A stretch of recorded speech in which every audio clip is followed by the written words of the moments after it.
Singapore, and I'm about to go on stage in just a few minutes. I have not given a presentation for over a year now.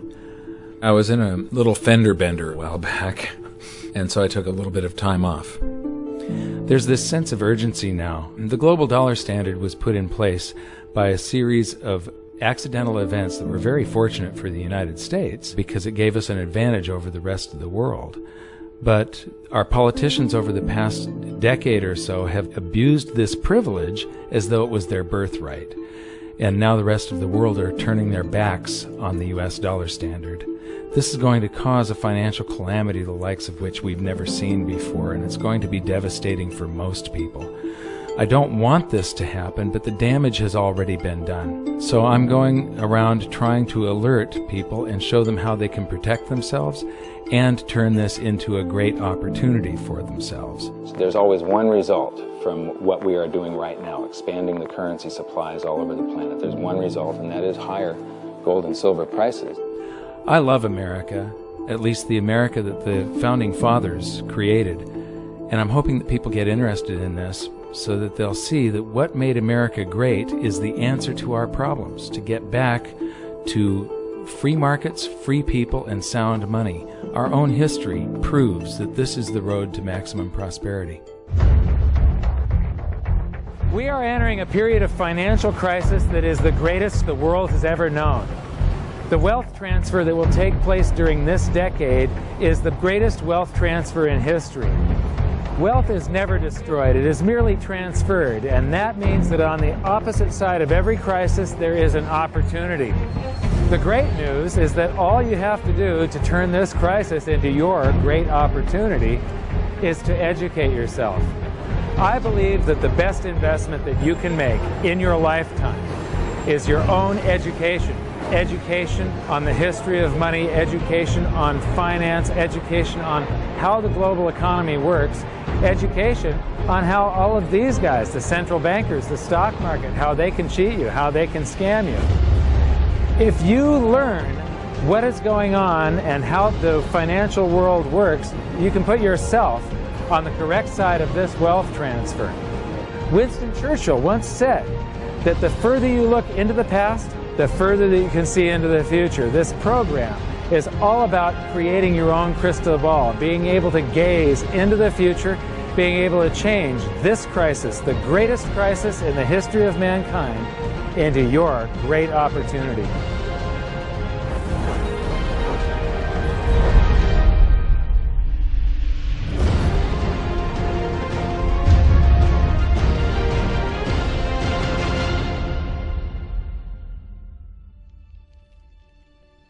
I was born in Salem, Oregon in 1956, and we moved to California when I was 4 years old in 1960. But when I went to school, it was obvious after just the fourth grade that there was something different with me, and by fifth grade I was in remedial classes, and it turned out that I was dyslexic, and teachers were not taught to recognize that back then. I was always falling behind everyone else. When I would get a teacher that would lecture instead of making us read out of books, I would just absolutely excel. I suddenly went from the dumbest kid in class to the smartest kid in all of the periods of that class. But the result was that, after a while I was in every single remedial class, and I just couldn't take it. And in 10th grade I dropped out, middle of 10th grade, and I've never been back to school. I often say that in every crisis there's an opportunity, and in this case, the handicap of dyslexia has also been a blessing. Because I couldn't learn out of books and I couldn't take notes, I just had to remember everything. And I have the ability to, my brain's wired a little bit differently. I have the ability to look at a chart today, and I know how it relates to a chart that I saw 10 years ago. But it was back in about the year 2000 when Steve Jobs of Apple introduced OS X. The world of books opened up to me, built right into the operating system, was a text-to-speech program. Now I could just have an assistant slice and scan my books and turn them into text and email me, and then all I have to do is highlight the text, press a button and the computer reads to me. People are turning to assets that will keep their value if prices rise. So much money has been pumped into the system that people are worried about inflation down the road, said Bruno S. Frey, professor of economics at the University of Zurich. So dyslexia is no longer a problem. But what it's also done for me is I have the ability to explain complex things to people in a simple manner for some reason. And so I sort of made it my mission to try and wake up the middle class, to let them know how the monetary system works, to let them know that there is a major economic calamity coming sometime down the road, and it's most likely within this decade that we're in right now. The US dollar is about 60% of the value of all the currency on the planet, and more than half of the dollars reside outside the United States. The reason every country has US dollars is, first of all, that's what central banks use as the reserve currency. Second of all, oil is priced in dollars. So, this is the world, and what you see here is that these are the countries that are avoiding the US dollar in trade. They're doing bilateral agreements where they'll either hold each other's currency and settle that way, or they're establishing, like right now, they're talking about a BRICS bank, Brazil, Russia, India, China, and South Africa, having a bank that will do settlements between the countries directly without using the US dollar. These countries, they tried to avoid using the US dollar, like Iran tried, and we banned them from using SWIFT. How many here have made wire transfers before? So do you know what a SWIFT number is? It's a code that you plug in, and this SWIFT system is what transfers those dollars from one person's account to another person's account. Well, Iran decided that they were going to sell oil only in euros. They got banned from SWIFT. But there's countries right now coming up with a replacement for SWIFT, and it doesn't use the dollar. It's the Sukra system. And Iraq started selling oil for euros. In Libya, they were talking about creating the gold dinar and selling oil for gold. So those are the countries that are trying to use something other than the dollar. Then we've got gold competing with currency. And there's a lot of talk around here about the gold dinar, and there's people that are actually using gold in some of the countries over here. And then in Utah has recognized gold and silver as money again. It's legal tender currency in the state of Utah in the United States. And then you've got physical gold accumulation. I'll show you later that China is accumulating an immense amount of gold, but all the countries with an up arrow, that's gold accumulation. Then we have gold repatriation. Germany has been asking for their gold back, and they're getting it. Venezuela has repatriated their gold from the Bank of England. And then if we put this on a timeline, here's the nails in the coffin for the dollar standard, and you will see that there's not a lot of time left. This is my evidence that I think is proof that the death of the dollar is coming, and it's coming shortly. Nixon ended Bretton Woods, and we went on the dollar standard.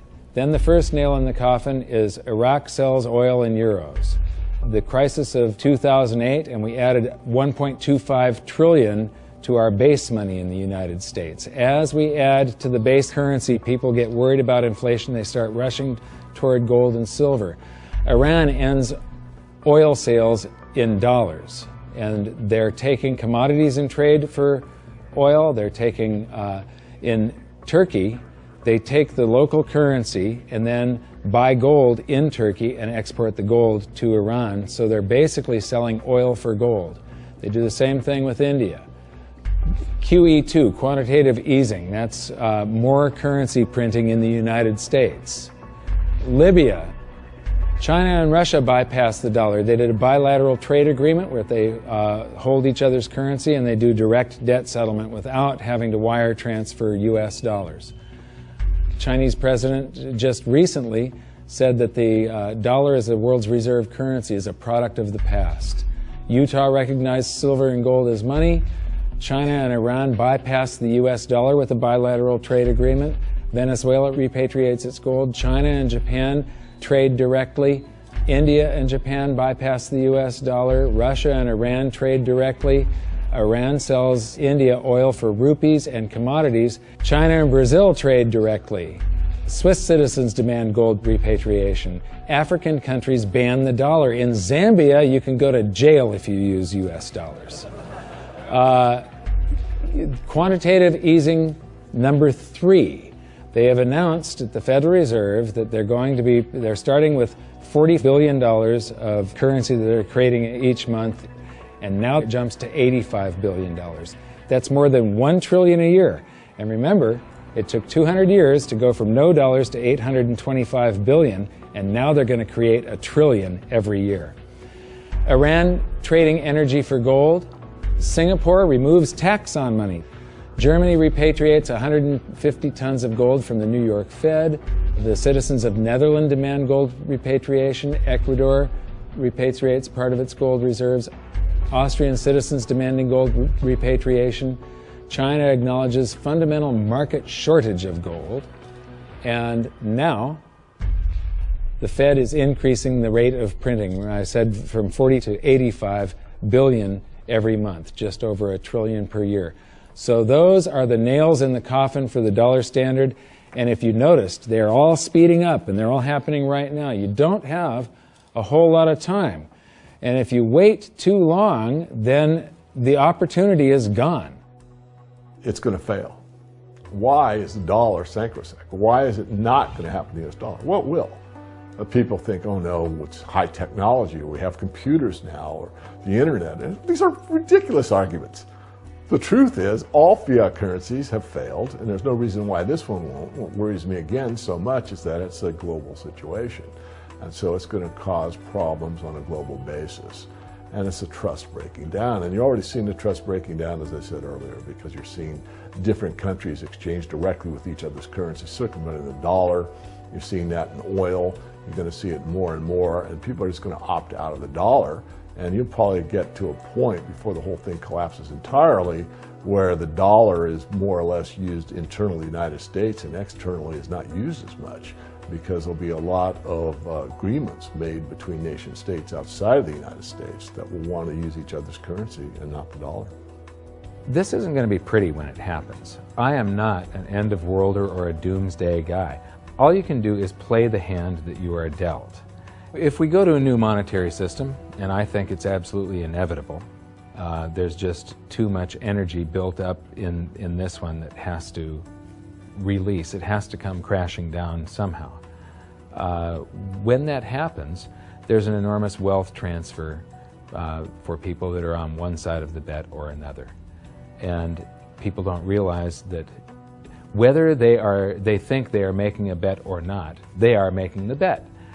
They are involved. This wealth transfer affects everybody, whether you want to participate or not. If you're holding paper assets and paper currencies, you have bet one direction.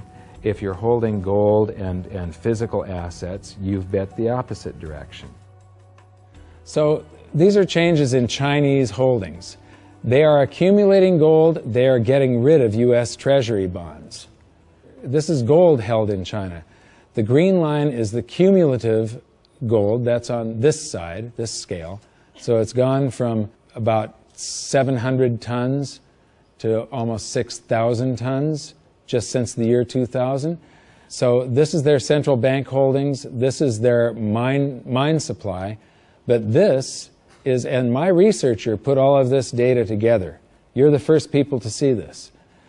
This is the amount of gold flowing through the Hong Kong exchange that goes into China.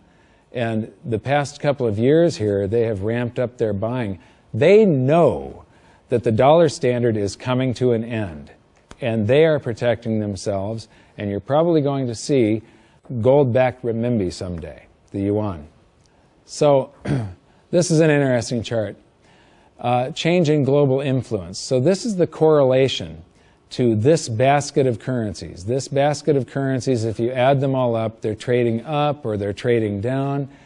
And this was pre-crisis, so it's before 2008. So this is from the International Monetary Fund. It's their data. So from 2005 to 2008, This is the correlation of, if that basket of currencies was trading up, the dollar was probably doing about the same thing is what it's saying. The Chinese renminbi, a little less so. And then this is today. The US dollar is done for.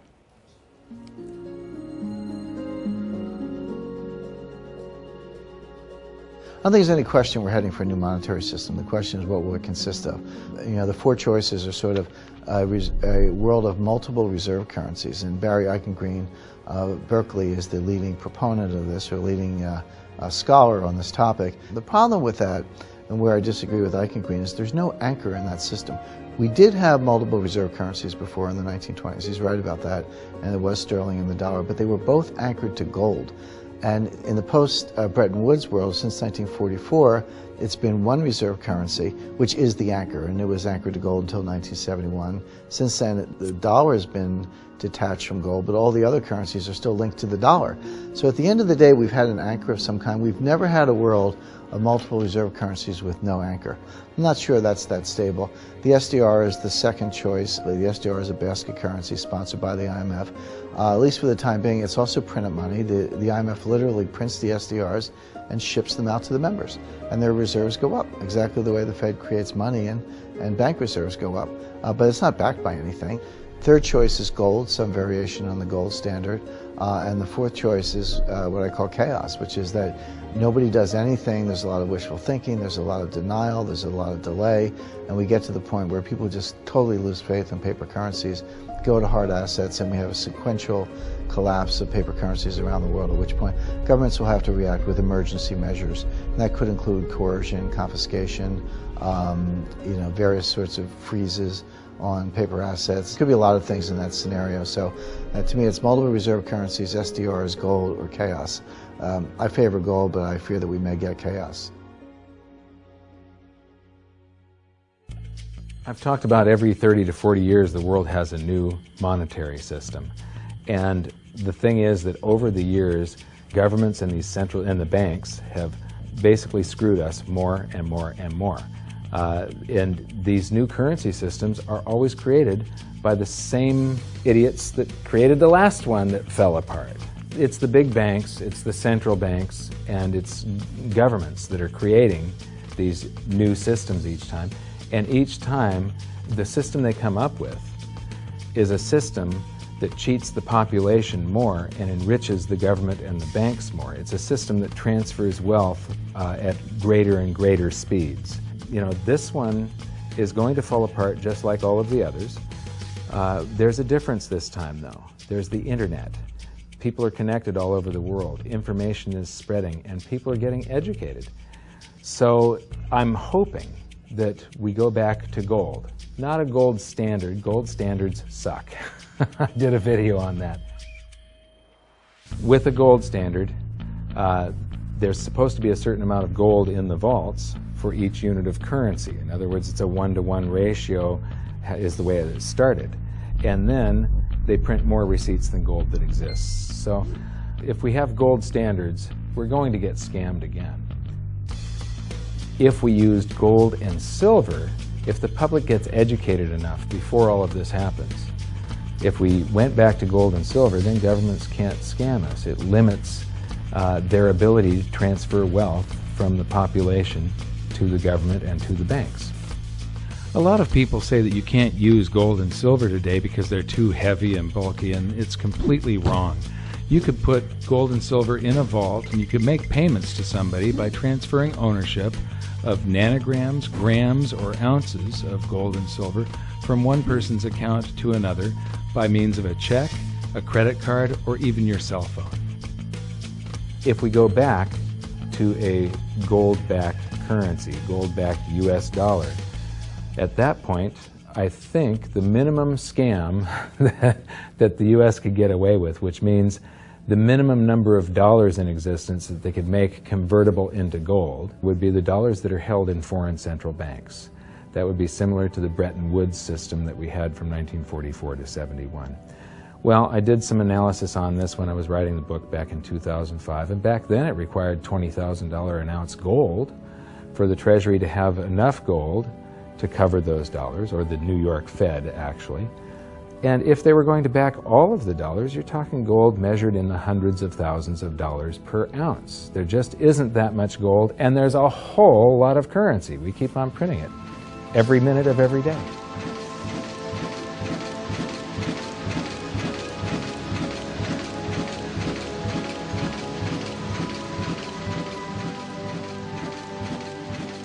This is gold and how it accounts for a currency supply.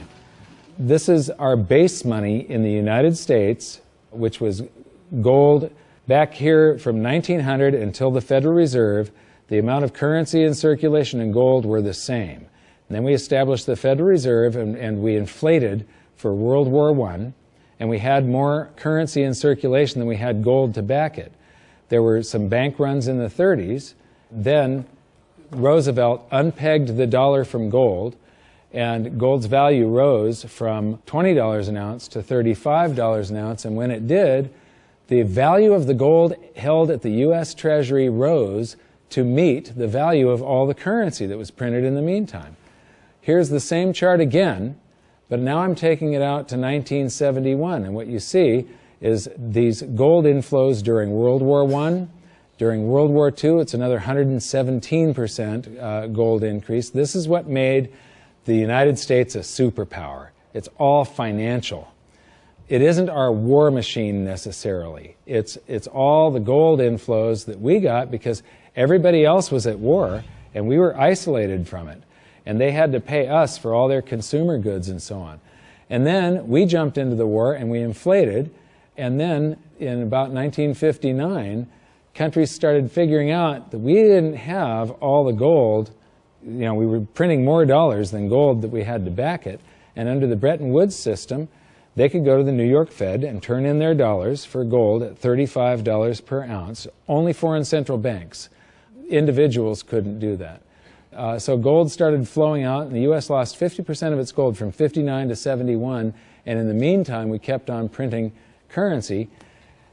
If this had continued until it got down to zero, if there was one more dollar out there that laid claim to gold, that came in and said, we want our gold for a currency, and there was no gold to back it up, the entire world monetary system would have come crashing down. So Nixon had to take us off of the Bretton Woods system, the last vestiges of the gold standard in August 15th of 71. So here's the same chart again. There's the first chart and the second chart to 71, and now I'm taking it out to 85, and I'm adding a second line here. How many people would agree that credit cards are replacing cash in circulation? Yeah? Credit cards, you use your credit card more and more every year, right? You use cash less and less. Well, this is outstanding credit card balances. It's called revolving credit outstanding is the name of the chart that you get from the Federal Reserve. When you charge something on a credit card, you create currency. The bank didn't actually loan you anything. They invented numbers. And then they have the gall to charge you interest if you don't pay those numbers back on time. So the thing is that the merchant that you're paying, the restaurant or the grocery store, that merchant's checking account can't tell the difference between the credit dollars that you created or the cash dollars that you pay them. So to that merchant's checking account, it all looks the same. And those dollars that you created stay in circulation until somebody saves them up and pays down credit card debt. So unpaid credit card balances I include as part of the cash in circulation. And in 1971, Nixon took us off the gold standard, and gold became a freely traded separate commodity/money, and it did an accounting of the currency supply. There was quite a while here where we could have gone back on the gold standard. The value of the gold at the Treasury exceeded all the dollars printed from George Washington to Jimmy Carter. And for a week or so, a couple of weeks, it exceeded base money plus outstanding revolving credit. So here's the same chart again. That was to 1985, and now I'm going to take it out to today. And so there's that 1980 peak where it shot past base money and base money plus outstanding revolving credit. And then we get to the crisis of 08.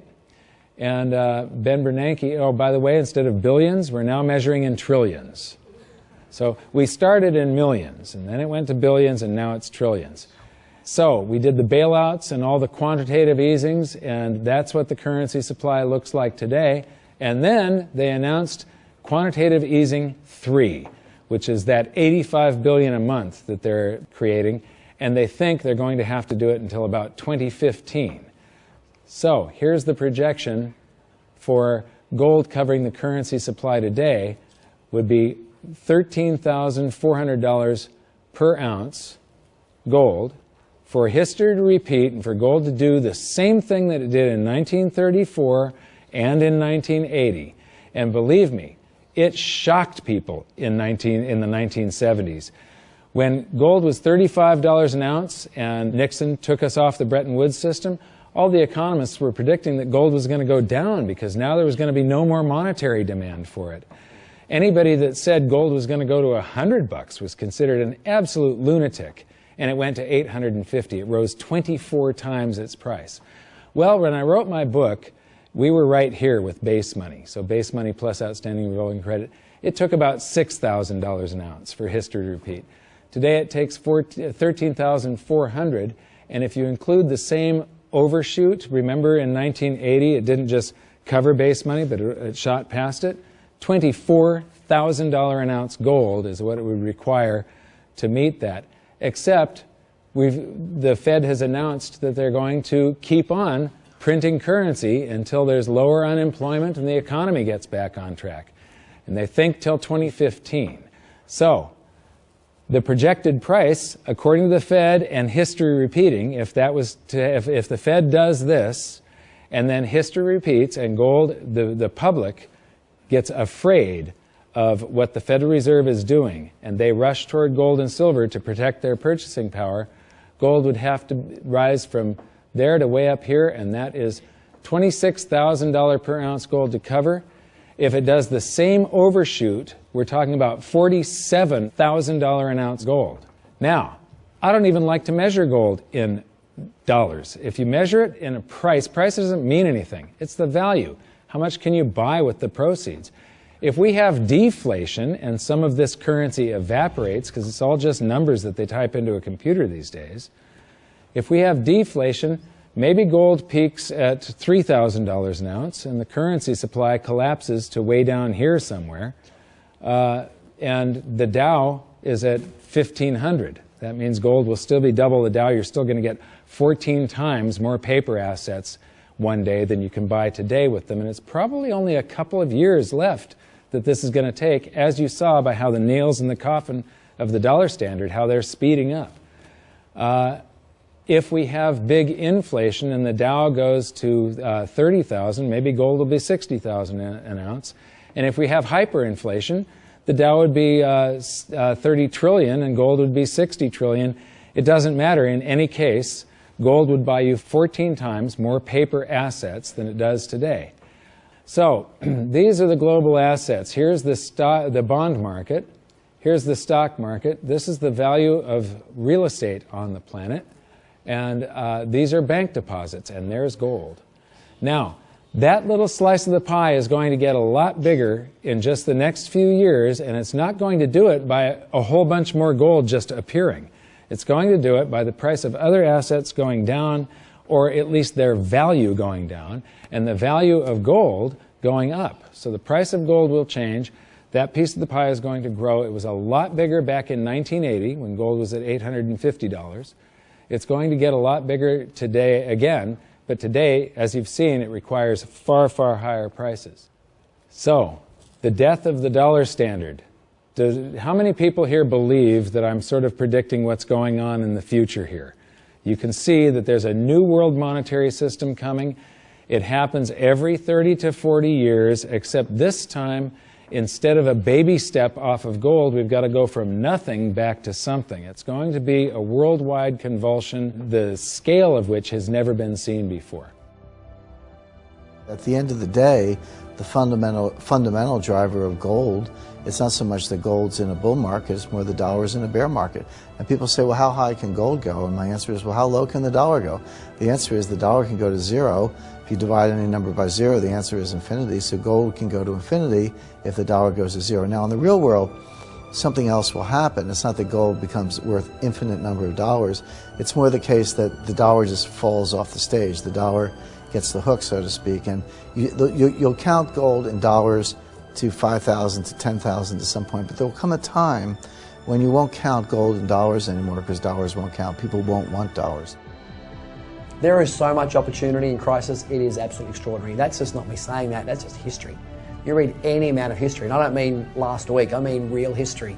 You know, in times of crisis, it's when huge fortunes were made. In times of crisis, it's when human beings create and develop newest technologies and newest science and new medicines. In times of crisis, there's so much opportunity as long as you can remain calm, get educated, be resourceful. The challenge for most people is that in crisis, they go into crisis mode, which means they go into scarcity, they go into lack, they go into blame, and none of those emotions are resourceful for helping you solve whatever challenge is in front of you.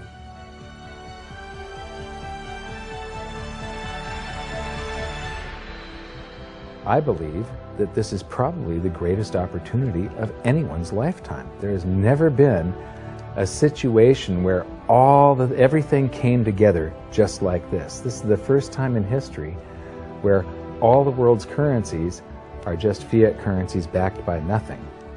And if what I think is going to happen happens, this is the greatest wealth transfer in history. It's the greatest opportunity, and it'll never happen in our lifetimes again.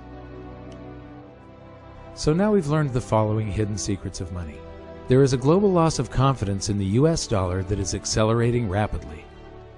The change to a new monetary system is inevitable and will most likely be chaotic. Gold standards do not work over long periods of time, but gold itself does. The public contributes to the massive amounts of currency creation by using credit cards and signing loans. Gold has already accounted for the expansion of US dollars twice in the last century and may likely do so again. So that's it for this episode. I thank you for watching and I hope you enjoyed it. I know I threw around a bunch of astronomical prices for gold someday in the future, but it isn't the price measured in dollars, it's how much is its value, what is it worth, how much stuff can it purchase. The price measured in dollars, or any currency for that matter, is just a bunch of numbers, and it really doesn't mean anything. There are numbers that are created by the world's central banks, by the commercial bank system, and we're forced to transact in these currencies. But in our next episode, we're going to clear away the smoke screen of national currencies and show you how the world monetary system really works and how all national currencies have to continue losing value. It is not possible for them to maintain purchasing power over any reasonable period of time. As for the golden nails in the dollar's coffin, it's only been a short while since we filmed the presentation in Singapore, and already there are more of them.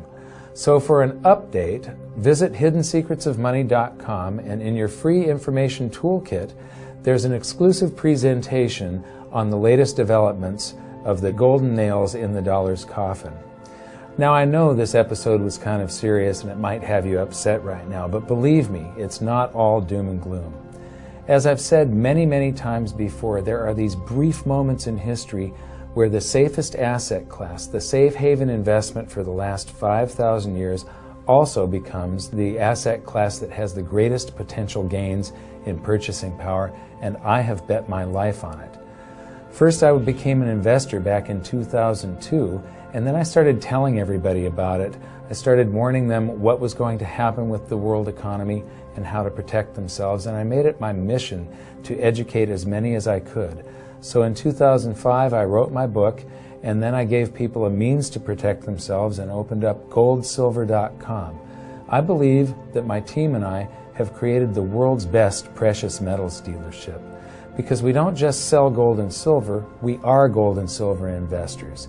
And what we want to do is help you understand how to get through what is coming, to protect yourself, and to turn all of these bad things around to your benefit. So thank you very much. Good luck. We'll see you at the exclusive presentation at hiddensecretsofmoney.com. Thanks. Do you think this is a man in the lifeboat situation? Let me ask you this. If you knew the Titanic was going to sink and you were on the Titanic, you knew there was going to be a lifeboat situation coming up soon.